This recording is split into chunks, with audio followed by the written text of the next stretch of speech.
Kita beralih ke informasi lainnya, pemirsa. Tim Satreskrim Polres Pemalang, Jawa Tengah menetapkan anak seorang juragan kos yang tewas sebagai tersangka utama dalam kasus pembunuhan. MB hanya tertunduk saat digelandang tim Satreskrim Polres Pemalang setelah ditetapkan sebagai tersangka kasus pembunuhan ayahnya pada 28 November 2023. Berdasarkan keterangan sementara, pelaku tega menghabisi nyawa juragan kontrakan karena sakit hati terhadap korban yang merupakan ayah kandungnya karena sang ayah akan menikah lagi. Pelaku khawatir harta korban akan diberikan kepada istri kedua. Dengan begitu pelaku menyewa pembunuh bayaran untuk menghabisi nyawa korban.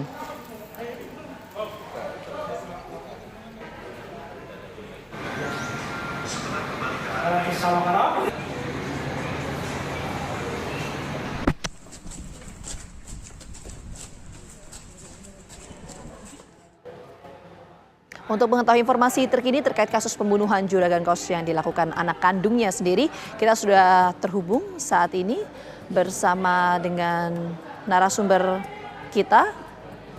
Ini dari pihak kepolisian untuk kita bisa mengetahui bagaimana kronologis kejadian, termasuk juga apa sebetulnya motif dari pembunuhan ini, apakah memang karena persoalan internal atau ada motif lain di luar itu. Saat ini kita sudah terhubung bersama dengan pihak kepolisian. Pak Andika, selamat petang. Selamat sore Mbak, Assalamualaikum warahmatullahi wabarakatuh. Waalaikumsalam warahmatullahi wabarakatuh. Pak Andika, langsung saja, ini sebetulnya motif dari pembunuhan ini apa? Apakah karena ada persoalan internal keluarga atau ada faktor lain di luar itu? Baiklah, mohon izin kami bisa jelaskan. Jadi untuk kasus ini kita sudah menetapkan dua tersangka. Yang pertama itu adalah AN selaku eksekutor dan ND selaku orang yang memerintahkan eksekutor. ND sendiri adalah anak dari korban.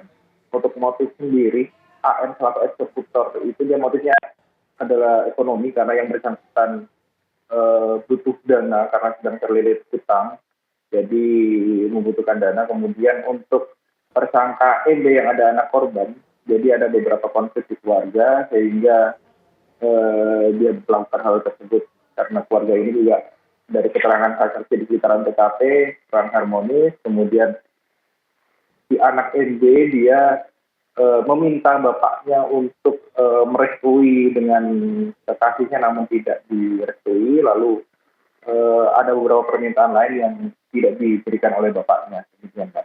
Oke, jadi sebetulnya ini rasa sakit hati yang terakumulasi begitu ya Pak ya, sehingga pelaku ini tega membunuh ayahnya sendiri.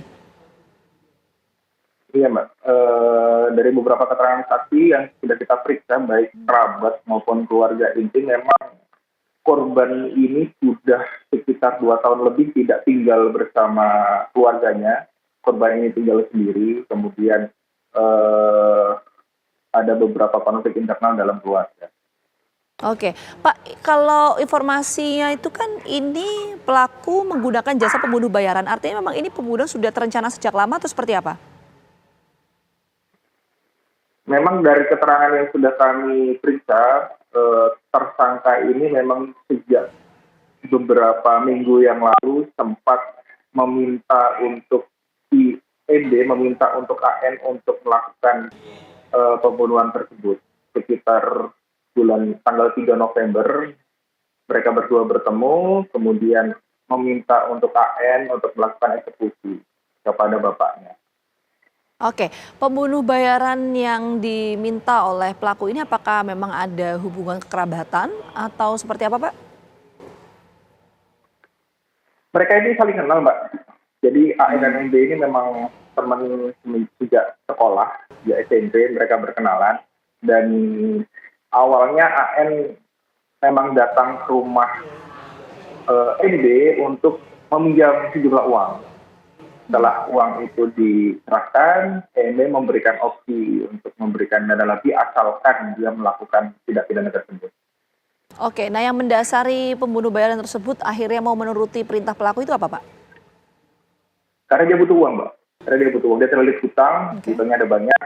Dan di tanggal 28, kenapa dia ada secara waktu dari tanggal 3 sampai 28, di akhir bulan itu dia ada beberapa hutang yang harus segera dilunasi. Oke, baik. Untuk ancaman hukuman terhadap pelaku, Pak Andika? Jadi kami penyidik menerapkan pasal 340 KUHP atau 338 KUHP atau pasal 365 ayat 1 dan 3 KUHP junto 55 ayat 1 ke 1E dan 2E, di mana ancaman hukumannya adalah hukuman mati atau penjara seumur hidup dan atau penjara sementara selamanya 20 tahun. Oke, baik. Terima kasih Pak Andika atas waktunya sudah bergabung bersama kami di Rekan Perkara.